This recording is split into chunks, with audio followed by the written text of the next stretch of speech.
Hi everyone, welcome along today. Al's Kitchen, here we go again. Been asked by some of you what kind of things would you do as a kind of plumbing service.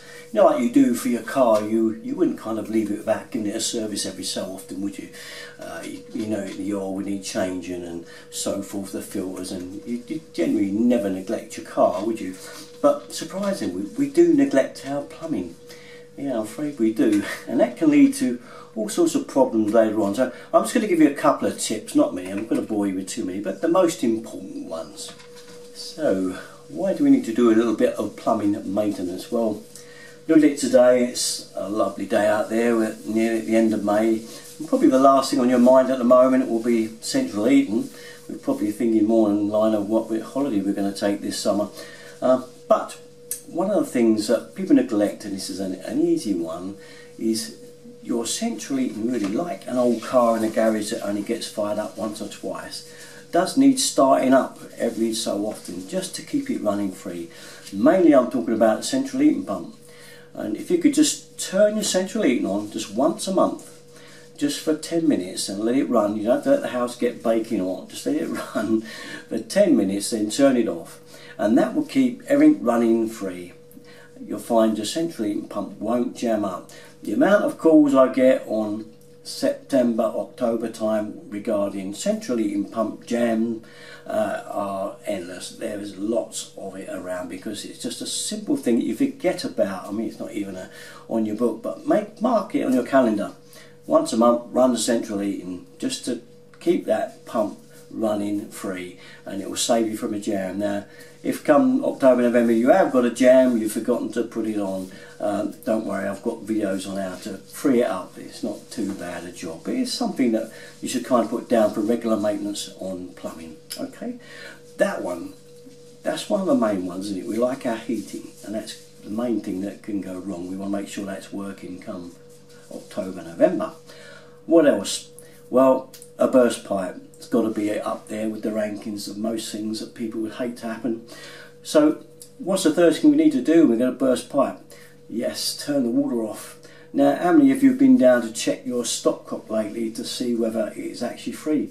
In fact, how many of you have actually looked and know where your stopcock is? I've had that before. Some people haven't even a clue where the stop tap is. Whether it turns or not is another thing, but this is another little bit of maintenance. Now, stopcocks seize up, they go tight, they jam, they need turning, okay? And the same with gate valves in your airing cupboard, they need turning on off.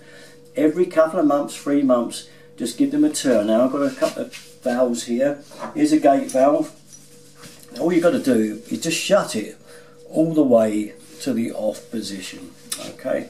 Once it's off, back on again, not hard. Now when you get to the very end of the turn, you've got no more turns left, like that, then just back it a full turn.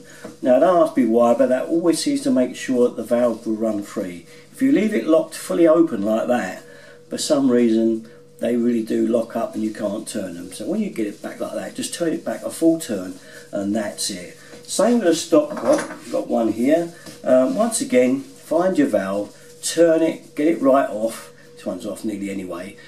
Turn it right off tight, and then open it up again. Open it fully, as far as it goes. When it gets to the end stop, once again, just back a full turn, okay? And that will keep it clear. Once again, this is another little job.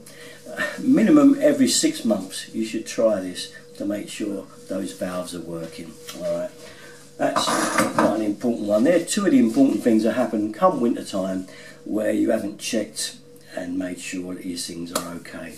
Last thing, for those of you with F&E systems, that is a feed tank up in the loft and a hot water cylinder. The little tank in the loft, the little small one, that is the feed tank, over the summer period, where that heating is no longer used, you've got it off because it's hot and warm, what will happen is that little ball cock in there will seize up, it will stay upright. The water will drop away, but the ball cock and valve will remain jammed. It will stay, so it will not fill up. Once again, you'll go to run your heating and find all sorts of problems because the tank's empty. Something else you can do, after 2 or 3 months into the summer, go up and check that little valve is filling. All you got to do is push the ball cock down and make sure water runs in and that the tank has got water in it. Alright, they're 3 simple little tips. 3 simple little tips, alright, that can make sure that you're problem free come October, November time. You know, in fact, with the stopcocks, any time. Alright, just been asked about them, and it's kind of plumbing maintenance that you need to do. I've done the one on the radiator valves, going around checking all your radiator valves in the summertime because they leak as well. I know I've done a video on that already, but do go around and check all those because, funny enough, they always tend to leak when the heating's off, not on. Another silly thing. And obviously keep a check on any overflows or water running into the pan from the system. These are all simple checks that you can do at home, cost you nothing but your time, alright, and save you a lot of money. Okay, that's it. That's just a little one I was asked about doing in regards to plumbing maintenance tips. Alright, that's about it from me then. So, all my videos, you know where to go, usual place, Derek and 33. Thanks for watching, guys. Bye bye.